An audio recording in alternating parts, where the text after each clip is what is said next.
afurree jira gaaffii lakkoofsa afuraffaan akkasidha cullee shagar. Namni kamuu amantii qabaa iddoo mana amantaa oola hin kadhatasii. Hin barsiifamas kana jechuun musliimnis masgiida deema hin barataa hin kadhataa hin barsiifama. Ortodoksiinis iddoo mana amantaa dhaqaa hin kadhataa hin barsiifama hin sooma. Akkuma sana Protestantiinis iddoo amantaa dhaqaa hin kadhataa hin barsiifama. Garuu rakkina biyya keenya keessa kan ta'e keessa amma paasantii namoonni baay'een amantaa qabu. Garuu immoo biyya keenya keessatti wanti rakkisaa ta'e nagaaf maaf dhibe. Barumsa mana amantaa sanatti kennamutu dogongoora moo dhalootatu amana mana amantaa deemuu qaba malee akka itti dhaabbanni amantaa sun barsiisutti hojiirra hojjechuu dadhabe moo maal sitti fakkaata? Maaliif namni maaf wal jibbaa, namni maaf walirratti ka'aa, namni maaf wal ajjeesaa, silaa mana amantaa oolaa, silaa hin kadhataa, waan gaarii godhaa jedhaa, jaaladhaa jedhaa yoo dhufe immoo maaf inni kun akka biyya keenyatti maaf rakkina guddaa ta'e yaadda. Eshi asirratti kun yaada baay'ee ifaadhaa ta'edha. Kana biraan immoo baay'ee itti yaaduu gaafatanidha. Yaaduma dhaqaa tokkotti lamatti deebi'uuti. Anama sadarkaa kanatti waan kana deebisuuf baay'ee ulfaata. Maaliif kun gaaffii nama hundaati. Gaaffii hunda keenyaati. Gaaffii jaarraa guddaatis. Sabni kun jaarraa hedduudhaaf du'aa jira. Amantiin immoo yeroo sana qabeen gaarraa jira. Kun gaaffii guddaadha. Gaaffii sadarkaa waan xiqqoodhaan deemuuti. Garuu ati akka nama tokkotti ani amantaa qaba. Akka nama amantaa qabu tokkotti yookaan immoo akka lammii biyya kana keessa jiraatee nagaa dhabinsa kana keessa jiraatu tokkotti maal yaadda oonaan jettee gaariidha. Malee kun amma dhugaa dubbachuudhaaf hana jechuun rakkinni saba kana maasitti fakkaata. Akka keetti jeneralaayiz goonee kana jennee bira dabarru osoo hin taane akka yaada keetti. Abbootii amantiitiif baay'ee jira. Garuu ani akka nama tokkotti asirratti bakka lamatti qoodee yaada kennuu barbaada. Inni tokkoofi akkuma ati dura jettiyyuu mana amantaa deemuu bartee nuti ta'e ilaala. Namni mana amantaa kan keessattiyyuu wanti barsiifamu wanti hamaan hin barsiifamu. Nama jaaladhaa kan jedhutu barsiifama. Amantaa musliimaa bira soodha, Protestaantii bira soodha, Ortodoksii bira soodha. Jaalala namaa danda'u. Nagaa danda'u. Namni kamiyyuu namni waraana danda'u jiru. Amantiin kamiyyuu nagaa danda'u. Jaalala danda'u. Garuu achi dhageenyee dhufnee yookiin immoo mana amantaa keessa jirtuuti dhukaasa dhageessa. Kanaafiyyuu tokkoon akkuma ati jette suni tarii kadhannaan keenya sirriidha. Akka nama amantii qabu tokkotti anumarraa qabee amantaan koo sirrii kadhannaan inni kadhadhu sirriidha. Kadhaa kamii kadhadha. Atamma ani Oromoodha. Oromoo du'aa jiru yoon jedhee meebii kadhaa sirrii ta'uu ibsuu danda'a. Oromoo nagaa godhu yoon jedhee meebii sirrii ta'uu ibsuu danda'a. Maaliif Protestaantii ta'ee Oromoodhaaf yoon kadhe Protestaantii samaaraa ta'eef kadhame jechuudha. Warra fudhachaa. Walitti bu'achuu. Kanaafiyyuu haalli itti nuti kadhannu baay'ee murteessaadha. Tokkoon immoo akkamitti barsiifamaa jirra. Kunis gaaffii mataa isaa qabachaa. Abbootiin gaafa amananni amantaa keessatti gaafa baratamu saba tokko saba afaan tokko dubbatu ideoloojii tokko hordofu qofaaf kadhatu immoo qofaaf barsiisu immoo jeneraalii kadhatu jeneraalii barsiisu yoo jenne kun gaaffiidha jechuudha. Kanaafiyyuu tokko kanadha. Asumarratti immoo yookiin immoo waan dhumaadha.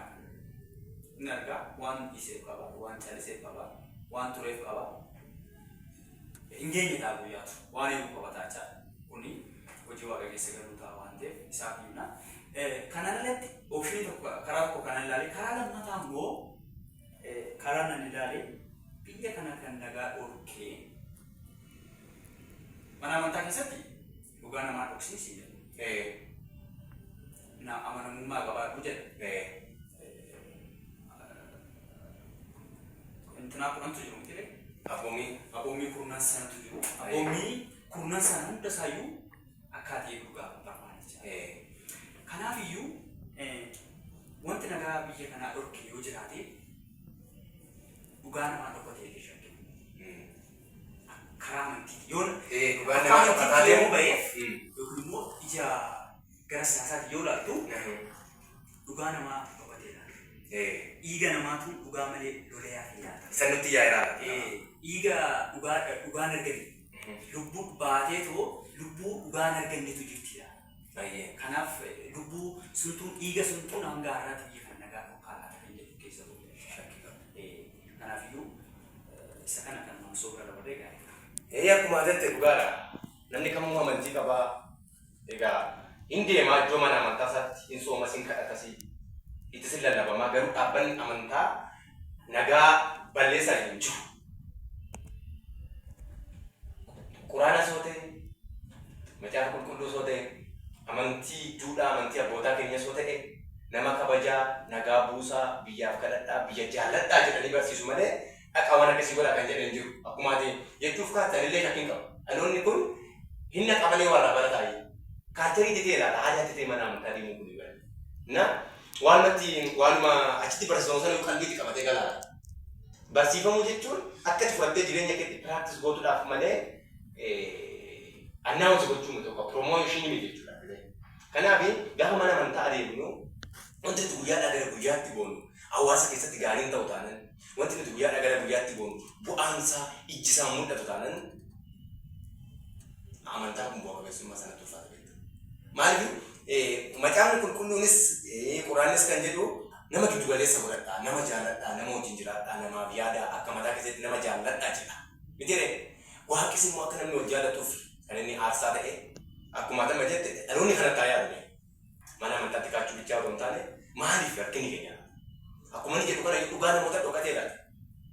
Lubbuu namoota ba'aa jiru kanatu dhageettii dhabee laata. Anu shakkiin qaba kana.